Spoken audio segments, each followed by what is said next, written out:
Hiningi ni Tabuk City Councilor Engineer Mark Rainier Dugyang ang pag-imbestiga sa sanhi ng biglaang pagbaha sa sitio Brookside ng Bulanao at ilang lugar sa Bulanao Norte na naganap noong gabi ng ika-24 ng Setyembre. Last September 24 to nagpigsa iti todo to torrential downpour in Bulanao and some areas in Tabuk City which caused flooding and flash floods in main parts of Purok 6 Bulanao and in Bulanao Norte Tuesday evening, and also caused blackout in our city.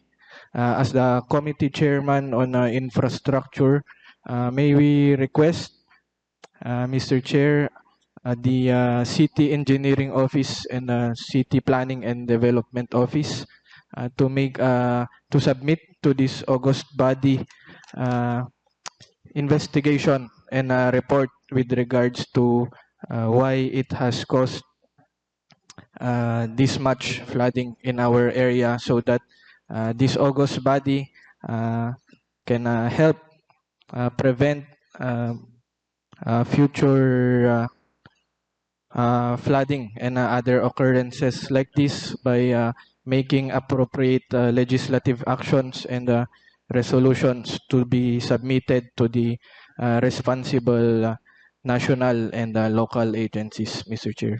I move for a resolution asking the City Engineering Office and City Planning and Development Office to submit a report to this August body, Mr. Chair. Thank you. Ayon kay Councilor Dugyang, kailangang pagtuunan kaagad ito ng pansin para maisagawa ang agarang solusyon at maiwasan ang pagkakaroon pa ng flash flood sa nasabing lugar sa hinaharap.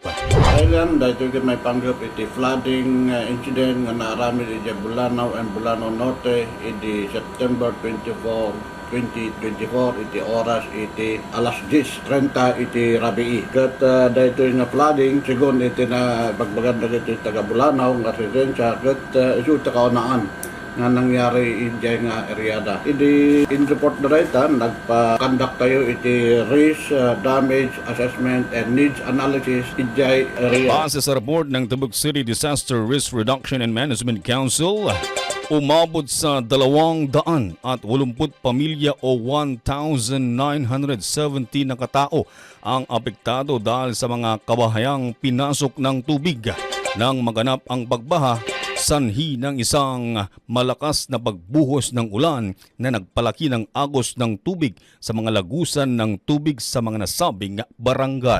Sigon kadag iti validators nga imbuangay iti local government unit nga matmatunan iti Sidrim, engineering, Sibaw, CSW ket napanda nag-aktual nga nag-survey iti area. Ket based iti validation da ado dagiti rason no apay nga nag-flooding iti Bulanao nang nangrona dito area iti Brookside. Nakita da iti volume iti danom nga nagapudya nga to ket nagna dito creek iti kapigsana ket dinungpar na dagiti existing structures, flood control ket ado iti natumba nga abite. So dayjay iti nagnaan iti danom nga rason nga sinubrek dagita danom kadag iti babalay da.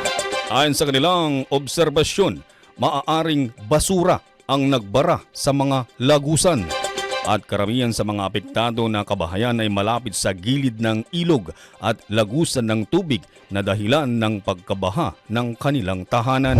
Iti rason no apay nga sinumrek iti danom iti balbalay ket may panggap kadag iti troso, dagiti basura nga nagpulat kadag iti kanal ken nang nangrona dito creek. Dayjay creek tayo dito Brookside based iti report ada dagiti balbalay nga nag-violate iti building code akas jay panangi patakdaw da kadag iti struktura da iti makunkon nga road right of way or dayjay easement 2-meter easement of the riverbank.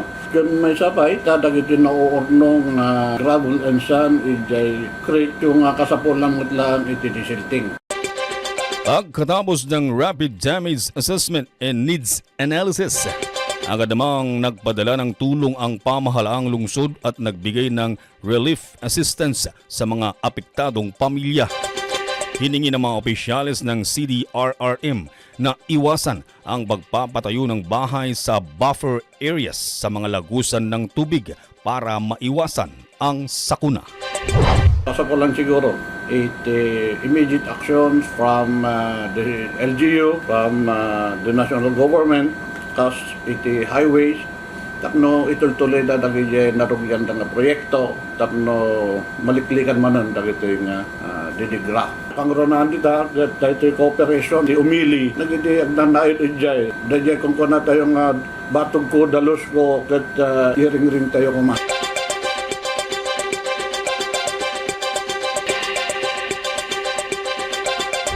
At yan ang balita para sa oras na ito. Ako po si Reddy Retotal. Tabuk City News Break.